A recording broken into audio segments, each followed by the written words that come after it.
Dans le passé, quand est-ce que vous avez découvert le MDR et quelle est la première sensation que vous avez éprouvée? Alors le MDR, je l'ai découvert lors d'une réunion que j'avais à l'hôpital. On m'a parlé de l'EMDR en disant que ça avait l'air quelque chose d'assez spécial et nouveau et que ça avait l'air efficace.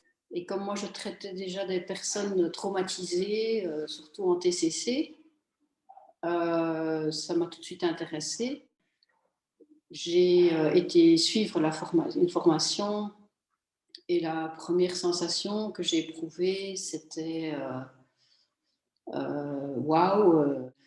Ce qui m'intéressait surtout, c'était tout l'aspect corporel, émotionnel et corporel, et les associations extrêmement rapides qui se faisaient donc à l'intérieur de moi. Dans le passé, votre première séance de MDR sur vous-même, c'était avec Andrew Leeds. Que diriez-vous de lui? Alors Andrew Leeds, c'était mon formateur qui donnait un niveau 1 à Anvers en anglais.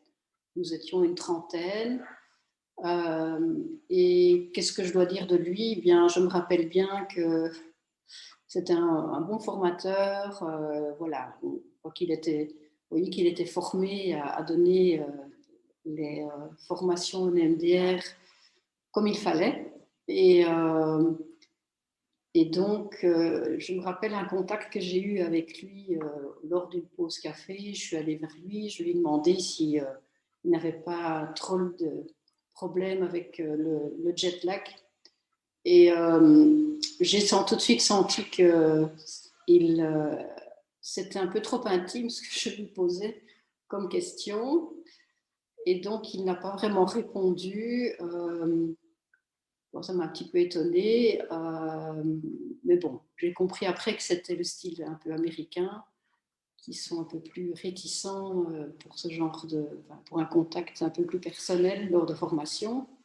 Ils sont plus méfiants. Et donc, voilà, je dirais que j'ai revu Andrew Leeds à Paris, je dirais 15 ans plus tard, et je trouve qu'il avait beaucoup évolué, et je trouve ça génial, tout ce qu'il a développé au niveau des ressources, en tout cas, du travail sur les ressources. Et bon, je pense que voilà, c'est quelqu'un qui a beaucoup aidé aussi Francine Shapiro, et il a fait vraiment un travail remarquable de ce côté-là.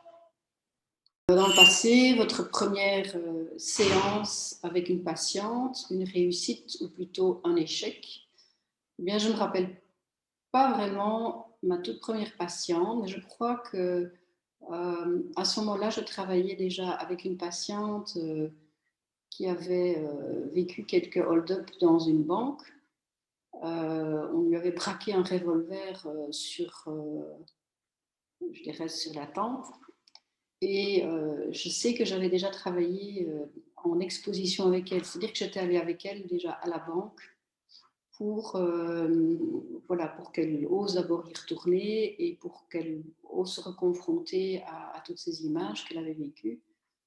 Donc c'était quelqu'un que je connaissais bien, et c'était quelqu'un, comment dire, où le contact était plutôt facile, il y avait une bonne alliance. Et donc, c'était pas trop difficile pour moi de lui demander, voilà, j'ai appris une nouvelle méthode, est-ce que vous avez envie d'essayer? Et elle était tout de suite d'accord. Et donc, j'ai fait une première séance avec elle. Et c'était vraiment, j'ai envie de dire, alors là, pour les personnes qui n'ont pas cette expérience-là comme première expérience, c'était plutôt une expérience vraiment le protocole standard, l'image, la cognition négative, je dirais tout sortait bien, elle pouvait tout nommer, on a fait des associations, on a fait la désensibilisation, et ça s'est très bien désensibilisé. Je crois que j'ai fait travailler sur une image pendant 3 séances, et en fait, ça l'a aussi énormément apaisé. Donc, c'était donc en effet plutôt une réussite. Dans le passé, qu'est-ce qui vous a motivé à participer à la création de MDR Belgique? Alors, moi, je n'ai pas vraiment participé à la création de MDR Belgique parce que moi, j'étais à ce moment-là et je suis encore donc dans BIP, donc l'Institut belge de psychotrauma, et ça s'appelait EDMDR avant. Et donc, lorsque EMDR Belgium a été créé, comment dire, je devais faire un choix entre être président, parce que lui qui était président de BIP, comme il quittait à ce moment-là et créer EMDR Belgique, je devais faire un choix entre créer et accompagner il y avait Anne Vermeer, il y avait aussi Annie Delplanque, pour créer EMDR Belgique ou alors m'occuper de BIP. Et moi, je me disais qu'il y avait déjà beaucoup de travail dans BIP parce qu'il y avait les formations MDR, mais il y avait aussi les formations psychotrauma qu'on avait démarrées à ce moment-là. J'avais des enfants qui étaient quand même encore petits, voilà, il y avait énormément de travail et je ne voyais pas m'investir dans encore une nouvelle ASBL. Et en même temps, je trouvais que c'était chouette aussi voilà, qu'il y ait un peu de nouveau sang à ce moment-là dans une nouvelle association dédiée aussi à l'EMDR. Et je pense qu'à ce moment-là aussi, l'EMDR connaissait, enfin, en tout cas, il y avait énormément de patients qui demandaient d'être traités par l'EMDR après le livre de David Servan-Schreiber, Guérir. Et donc, je dirais, il y avait déjà énormément de choses à faire et je pense que c'était bien de vraiment, voilà, qu'il y ait des nouvelles personnes qui, avec aussi tout cet enthousiasme pour le MDR, avaient envie de créer l'ASBL et de la développer. Aujourd'hui, parlez-nous de votre attachement à l'EMDR. Alors, mon attachement à l'EMDR, c'est évidemment quand même la méthode qui m'a permis pour moi, m'approcher, comme je disais tout à l'heure, de l'aspect plus corporel, émotionnel. Je suis super contente que, voilà, quand on travaille sur le trauma, on puisse intégrer le corps dans un travail thérapeutique en même temps que les cognitions. Et je dirais que c'est quand même une méthode qui m'a aussi encore plus intéressée aux neurosciences. J'ai lu énormément de choses en neurosciences à ce moment-là et dans les années qui ont suivi. Disons que ça a été vraiment une ouverture tout à fait passionnante pour moi dans les neurosciences, voilà, la signification du corps aussi dans le trauma et des conséquences et aussi petit à petit vers les troubles dissociatifs.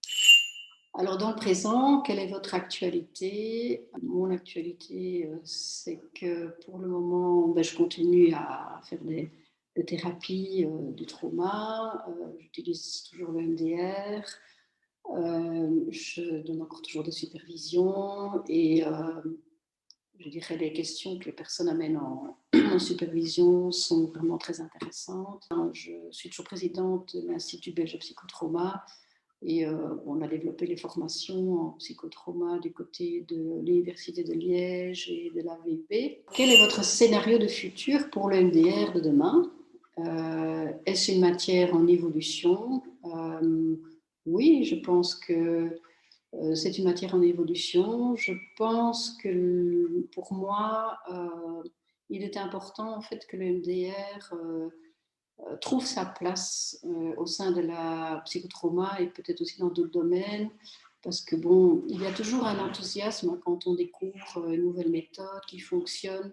Et on a besoin on est tellement enthousiaste qu'on a aussi envie d'explorer d'autres domaines. Et je pense que ça, c'est vraiment le côté positif, c'est qu'on est curieux, c'est qu'il y a un enthousiasme, il y a plein de recherches qui se font. En même temps, je pense qu'il est important, justement, comme je disais, que le MDR trouve sa place. Hein. Ou dans le domaine de la psychotraumatologie, est-ce que le MDR est vraiment le plus indiqué? Parce qu'il bon, existe aussi d'autres méthodes de traitement du trauma.